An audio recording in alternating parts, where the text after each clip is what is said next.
Very much for inviting me this afternoon to give a keynote, but I thought I'd just share some thoughts I have, not so much on pharmacy, but on fundamental responsibility that we have, both as medical doctors that we are, the clinicians, as well as pharmacists, that you are in caring for our patients.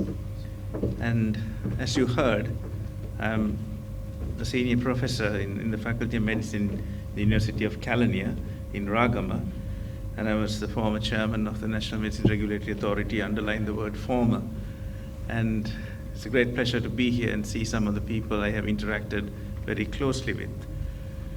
What I thought was I will take you through some data related to patient issues that we have to probably understand the scale of the challenge that we face on a day-to-day basis, especially these days with lots of other challenges that have imposed on us because of COVID, because of economic situation, whatever the reason, in terms of availability and access to medicines, because a fundamental principle that underpins universal health coverage, one of the fundamental principles that underpins universal health coverage is access to medicine.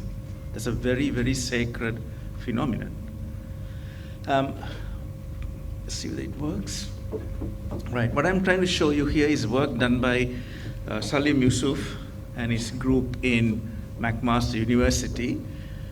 They did what is called the five continent trial to map risk and incidence of cardiovascular disease.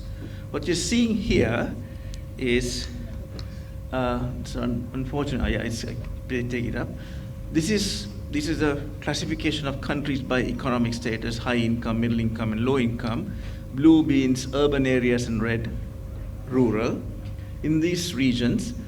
And they assess cardiovascular risk by a score called Interheart score.